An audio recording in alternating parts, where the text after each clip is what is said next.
Hello, everybody. Welcome to the Be Unspecified podcast. I am joined here by my guest, who happens to be my brother, Dallas. How's it going?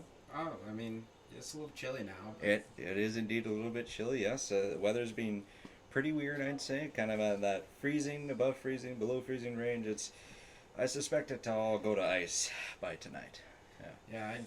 I mean, it's that weird springtime here, you know. I mean, it's trying to spring, but it ain't ready. No, You know, people say it's coming, but, Yeah. you know, it ain't here. I say we'll get to kind of spring. Then we're gonna have that second winter. Then we're gonna be like, oh, a little bit of spring, and then we're gonna have that third winter come. And Oh, dude, we're on, like, 8th winter out in Montana right now. oh yeah, geez, hey, how is Montana? Mountainous. Mountainous, yeah. Mountainous. We actually have less snow than you guys. Oh, so you're saying Minnesota can keep that Minnesota name? Yeah, well, I mean, we have less snow sitting on the ground right now, I guess. We've had a few warmer days, 50s and stuff like that. Oh, so. lucky, yeah. The other day, it was 55 degrees. I walked outside with my T-shirt on. Oh, well, there you go. I mean, that's pretty good. It was awesome. I saw plenty of people in shorts. There's a gal walking around outside without a shirt on. I was like, all right. I don't know if it's that. Yeah, that's must be from one of those California girls. I think she's just from the north and I was really excited. Oh, yeah, one of those mountain men, so to speak, coming down from Alaska or something. Just Yeah. No, I mean it's been all right. I mean we're starting to slide into spring, and you know stuff's warming up, and you know we're starting to get a little grass showing. Oh, grass. Is it? It's brown. Brown. Yeah. Okay. All right. We're not But to like that green process. if you go from Bozeman and you head east, and you go over the mountains to the east, and you get out of the valley, there's almost no snow on the hills. Really? Yeah, they've got no snow. Wait, so the hill. What's the difference between the hills and the mountains? Are they the same thing, or is there kind of like a? So like the hills is like once you get past Livingston, which is like 30 minutes away from Bozeman. Yeah.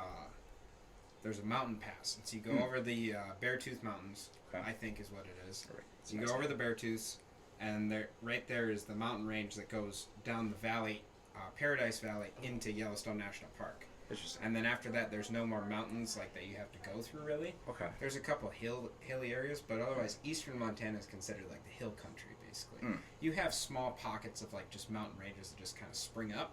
Okay. But there's really no major highways going through. So maybe but like the most mountainous parts of Minnesota, you're saying, or maybe a little bit more than that. Oh, a little bit more. A little bit more. It's okay. a lot more hilly, but it's like you got to remember Montana's like a desert climate.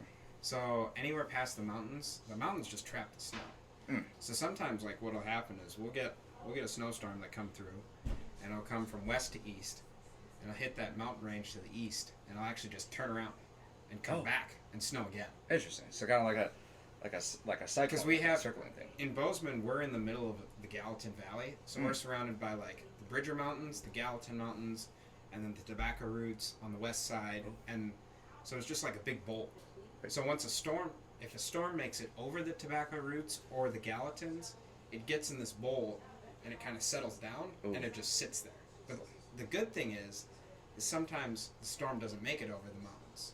So you can see the storm, like up in the big sky, and over like to the west and to the east, but it'll never make it over. Which is That's good. Which is pretty nice, and like if the storm doesn't have a lot of energy behind it, it won't come over. But you know, working snow removal, you just kind of hope. You kind of either hope, depending on how short you are for cash, you either hope that it makes it over the mountains, or if you're real tired, you just kind of hope that it doesn't. Yeah, is that kind of like I know, I mean, from the surface, snow removal is like, it's probably pretty hard. You see people like out there working hard with their snow shovels and stuff. Do you have like equipment that makes it easier or anything? Or I have a like like a stand-on mower. Oh yeah. Yeah. It's like one of them, but it's got a plow on the front of it. Oh, like a snowblower, or like a plow through it, like a plow. Everyone in Montana doesn't use snowblowers. Interesting. Because like in Bozeman, since we have the mountain ranges and a lot of trees, like we don't get wind that bad. We don't like to say the word. We like to call it air movement, because once you say its name, then it thinks it's invited. So we don't have a lot of the air movement. He who should not be named, like a Harry Potter type. Yeah. Yep. But no, so we plow everything and push it into piles. But so mostly what I do is I plow businesses. So like if you were to take downtown Alexandria, I would plow the entire sidewalk that goes downtown and push it out into the street. The street. Okay, and then someone else comes along and gets the snow so out like, of the street. Our areas that we plow, most of them are businesses. Okay. And so then we plow the businesses' roads. Because the city doesn't plow the business roads. Because it's like a business complex. Well, you've been to Bozeman, where Kohl's and stuff is. I plow all of Kohl's. Oh. And all those buildings there. Yeah. And so we go in at like 2 a.m. And we start pushing the snow off the sidewalk. And then the loaders guys show up about 3 once they give us about an hour head start. Okay. And we push the snow off the sidewalk and then a little bit away from the curb. And then they come by and take our snow and then clean the parking lot. Oh. Okay. So you always start from the building, work your way to the road.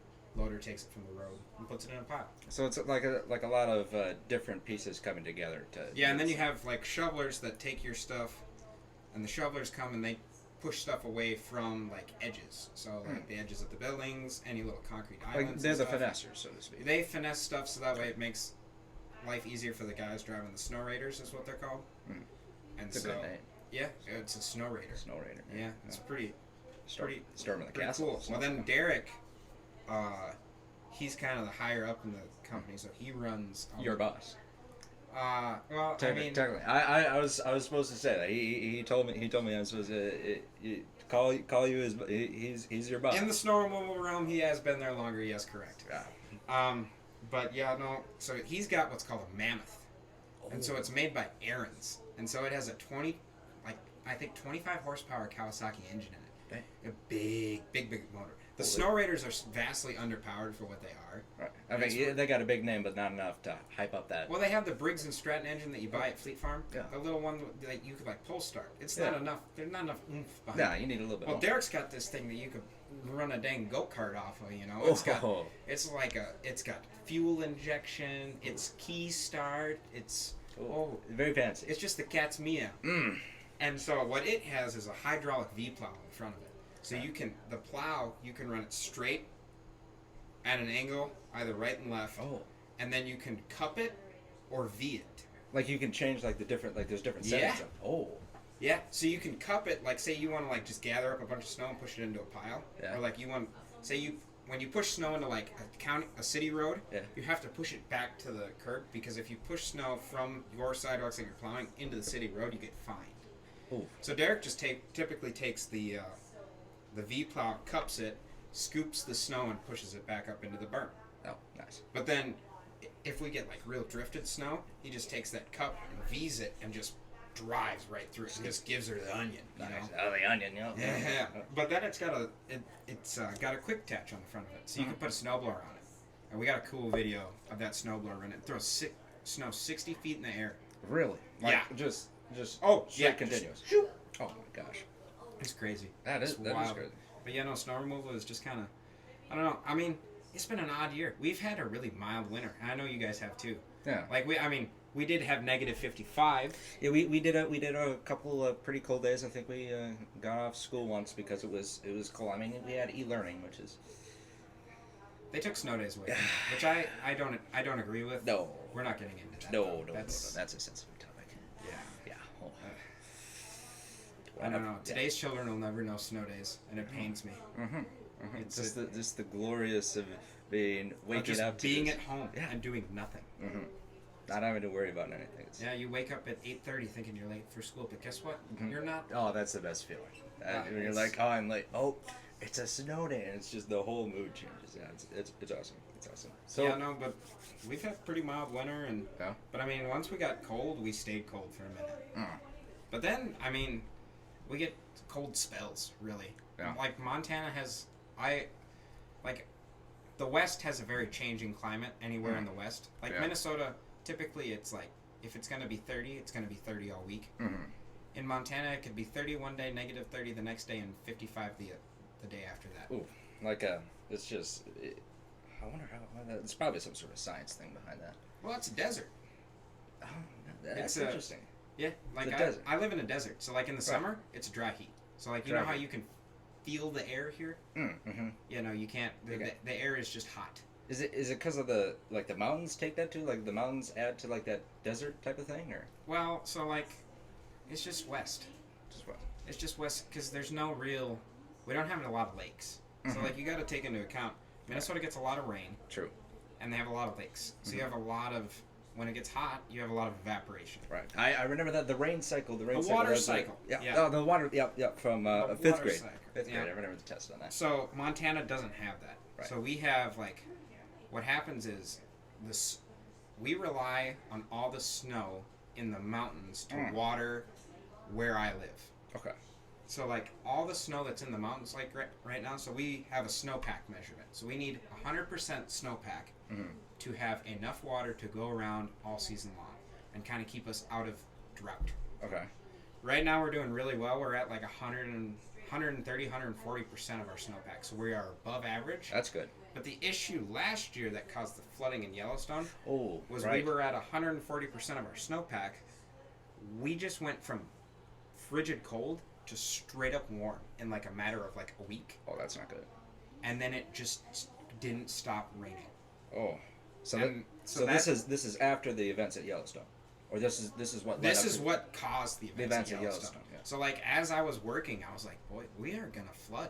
And then sure enough, all of a sudden, I'd start going fishing, like try and do spring fishing. I was like, boy, I can't fish with all this high water. And then there's one day I drove to work because I would drive over the Gallatin River to go to work. And I drive over it and I see a tree floating down and the water is running at bridge height. Oh, like it's like there's not like there's literally water under the bridge and like nothing else. It's up all the way up there. Oh wow. And have you been to that bridge? That bridge out in Four Corners? I probably have. All I remember is the Yellowstone Bridge that got like eroded away and just like became part of the river. My favorite fishing bridge got like blown away. I watched it happen. Like it just rolled. What happened was all these trees built up and the water just like basically it's so forceful. It's crazy. And it just pushed it, and the bridge like just twisted and just rolled off. It's just like, all right, well, I'm just gonna take this now. Like my roommate's dad works in the mines in Columbus, which is it's separated by the Yellowstone River. There's one or other side of the mine. He was on the side of the mine that was like closer to town. Well, the other side of the mine that was on the other side of town, there was a bridge in between it. Oh. The bridge washed out while the guys were in the mine. Oh dang. So they called in Blackhawks to pull the guys out of the... They were trapped. They were trapped, yeah. They weren't trapped in the mine per se, but like there was no way to get back across. So that they were like, it was basically they were stuck on an island type of thing, right? Right, because there's no other bridge near there. Like they would have had to go all the way down. Like it would have been a 3-hour journey to get them across another bridge. Because you have to go like around a mountain range. If the bridge was there, I mean, I suppose at that time in their head they're probably like, well, if this one's gone, is the other one going to be gone too, right? Right. Yeah. No. So I mean, it really affected a lot of people. It changed the Paradise Valley entirely. Oh really? Like if you just reshaped it. Yeah, but not so much like reshape the valley per se, but like if you go and look at the Yellowstone River and like the land around there, you can see where the river used to flow, and now you can see where the river's now flowing. Like it basically just was like, it just cut itself a new path. It just redirected itself. Yeah, and now there's new, like, all my fishing spots on the Gallatin that I had are completely different. Like I had a hole that I would go and fish up from this one bridge that was really good. And I went there after all the flooding and stuff, thinking it was still going to be available. Right. Try it. The hole doesn't even exist anymore. There's a tree where that hole used to be, where all these fish used to hang out. Dang. And the river used to run in from 2 areas. So it was a hole at a confluence. So there were a lot of fish that hang out at the confluence of these 2 little creeks. Right. And because the Gallatin just like split in half, there's an island in there. Well, now that confluence is completely dried up. There's no creek coming in from the left side. So the Gallatin just runs. Just one. Just one. So there's no... Like, it changed a lot of stuff. A lot of people got affected, especially in, like, the Livingston, the Paradise Valley area. And, like, ranches had issues and stuff like that. But it was crazy. Yeah. Water and snow are just... They're wild things, man. You wouldn't think about it, but it's, like, it's crazy. So there is a chance of that possibly happening again because you're at that 140% mark. Yeah, I mean, there's a chance of it, but, like, I mean, it's one of them things. If it doesn't rain, we'll probably be okay, and then we'll have really good fishing all year long because we'll have plenty of water. We'll have good crops and stuff like that. But the issue last year was, we get fire season bad. Yes, the Yellowstone fires. I mean, remember going through there and seeing you just see a couple of trees that are just sticks. I mean, they once were. Well, yeah, and then it gets so smoky. Well, you were out there in the summer when you can feel it, you can taste it. It's like, who burnt a campfire? But then you guys get it here. You mainly get smoke from Canada and stuff like that. Yeah. But we get bad fires quite a bit. But what happened last year was we got all the rain in the spring. Grass grew up real green. Yeah. And then we didn't get any rain. So the grass was real tall, green and lush. Yeah. Well, it dried out. So it turned the mountain into a tinderbox. Because it added more fuel. Because you had all this green grass that grew up because it was so wet and healthy, and then it dried off. So now it's all dry. Yeah. One spark and that. It's just like, it's lighting up. Most of ours comes from lightning strike. Interesting. Oh, right. So lightning will strike a tree. Yeah.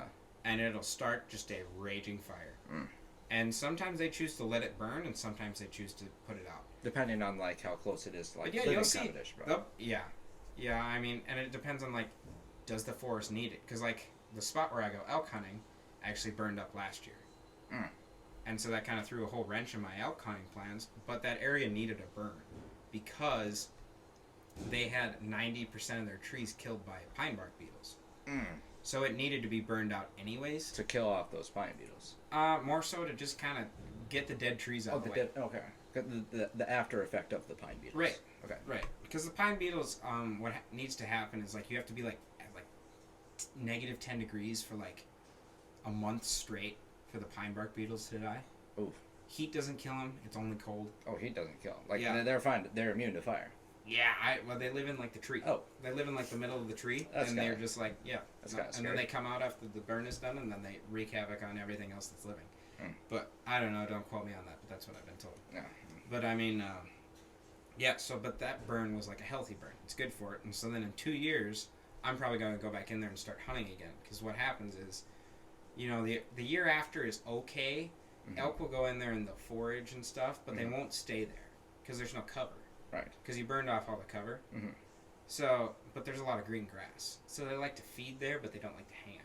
They'll go to like a different place. So that's got that canopy. Most of the time they'll hang on like the edge of the burn, where the green is, and then like kind of lay up or bed up in the trees.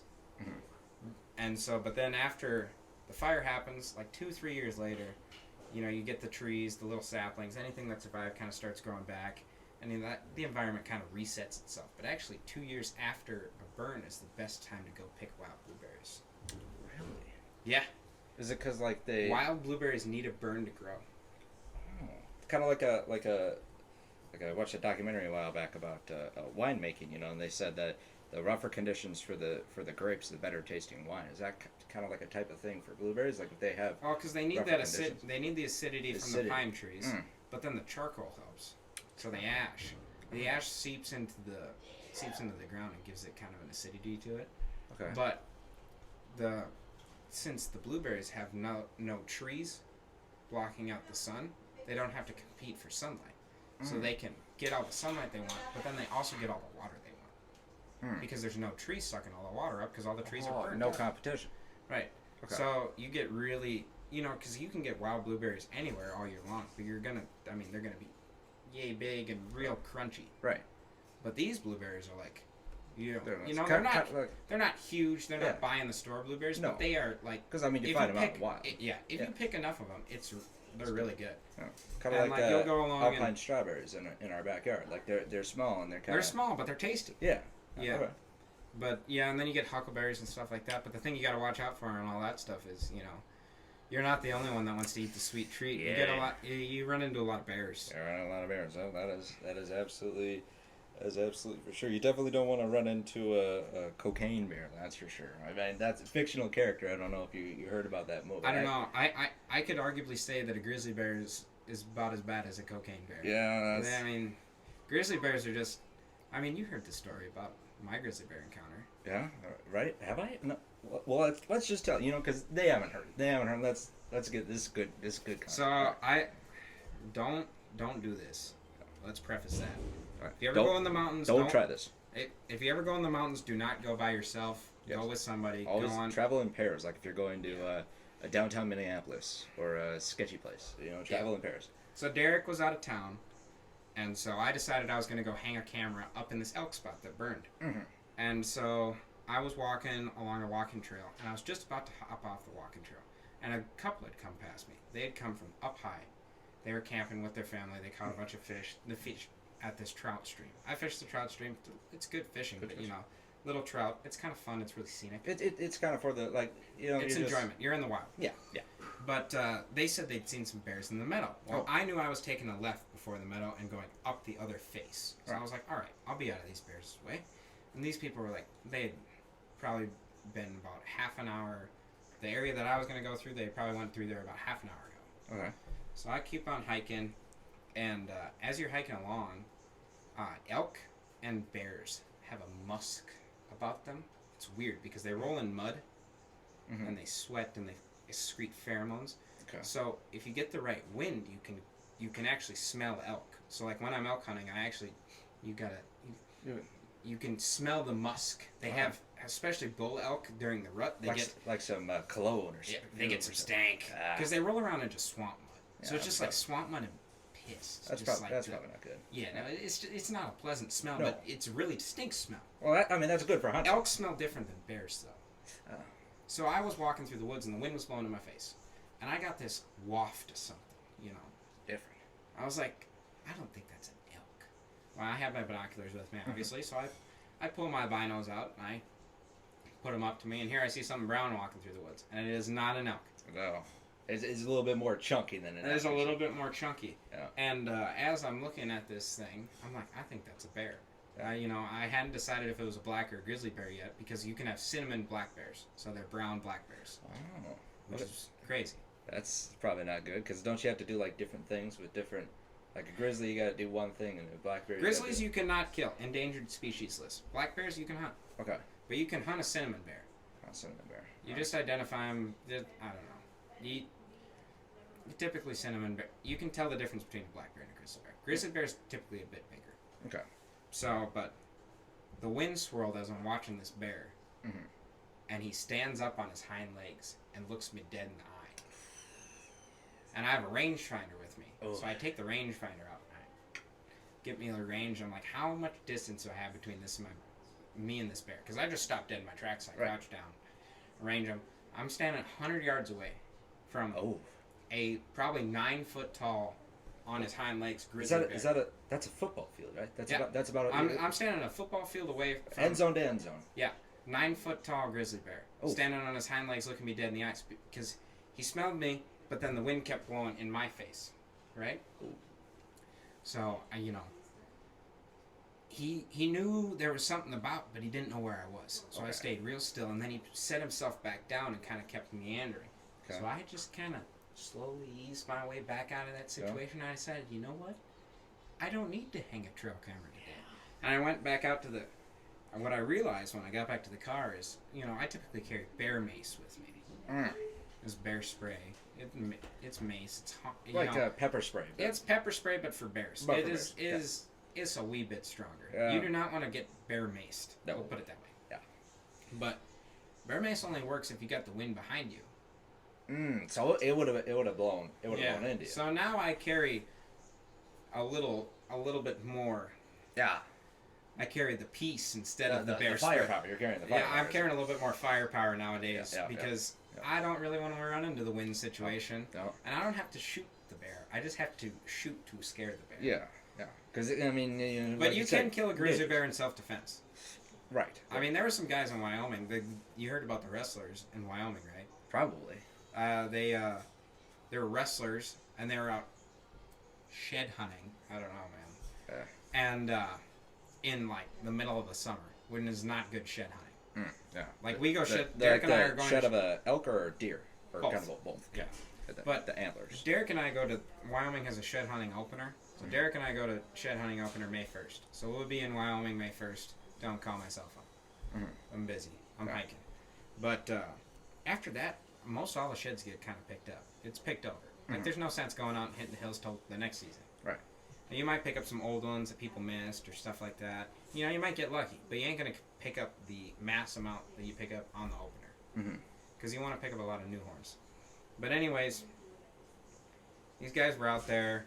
I'm sure they were just screwing around, messing with this bear, and it come at the guy, and his buddy jumped on top of it and like tried to choke out this bear.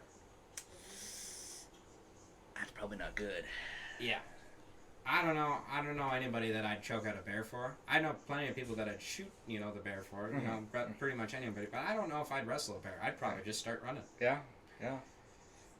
I mean, you don't have to be faster than your friends. You just have to trip them. You give them a little kick, like, hey, remember that dollar you owed me? Oh, there you go. Yep. Oh. Yep. Yeah, no, I mean, Montana's a wild place. It's kind of been a little bit of an adventure, but there might be a new adventure on the horizon.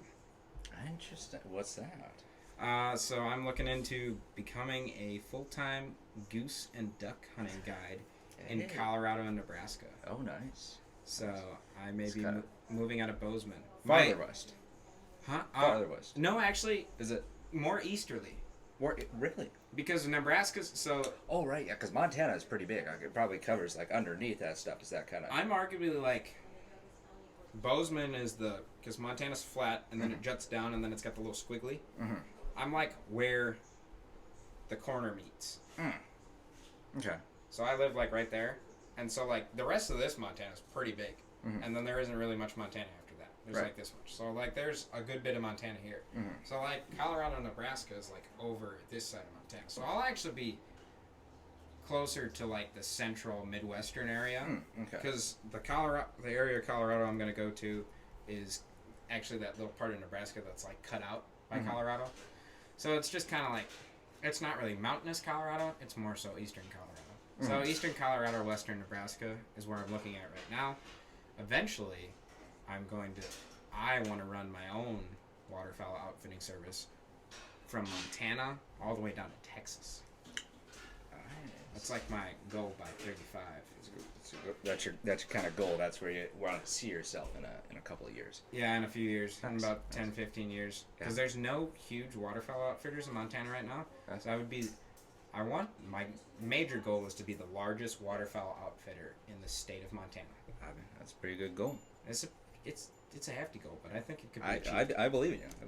Yeah, but I mean, welding is fun, and I work irrigation in the summer right now because honestly, irrigation pays better than welding right now. Interesting. Which is weird, but I like money, so I will get wet for $30 rather than with water. Oh yes. I will get sprayed with water rather than sweat my butt off in a metal shop welding during a 90-degree day. Yeah. For $10 less. Yeah, that one sounds a little bit better than the other. The irrigation has its perks because it's 90 degrees, and then all of a sudden you turn on a sprinkler and you kind of just let yourself get sprayed almost. It's like, oh no, I accidentally turned on the sprinkler. Oh, I have to cool off with this nice water. Yeah. Well, and then the best houses are houses that have wells. Because they have that good well water that's always like a crisp 60 degrees. Yes. And I had one lady come out and she just started screaming at me because I was drinking water out of her hose. Ooh, the hose water is good though. She didn't like you drinking out of the hose water. She's like, you're gonna die. Let me get you. I have a Brita in the house. I was like, the fancy water. I was like, lady, you see this water in this stinking hole that I just dug? I'd probably drink that if I was thirsty enough. You underestimate me. I mean, you and I, we grew up on hose water. Yeah. Hose water is good for you. Yeah, that was a long day of work. You're like, you got hose water. Father's like, all right, here's a little bit of the hose water. Everyone gets a little shot. You just get blasted with the... the pressure was one of the best parts too. It's just, you could feel it just tearing your cheek apart. You're just like, golly. That was always good. Well, what are we sitting at for time? Yep. 5. Yeah. We're at the limit. Well, thank you again so much to Deja Blue. And coffee of the day today, we got some sporty spice, a little bit of cayenne in it. Tasty. Thank you so much again for letting me use the space. If you're listening on Spotify, please check out the Unspecified show on YouTube. Also subscribe and like the video if you like it as well. And thank you again, Dallas, my brother, for being the last guest of the full year of the Unspecified show. Once this releases, It's kind of coming full circle. We were together almost in the beginning. Yeah.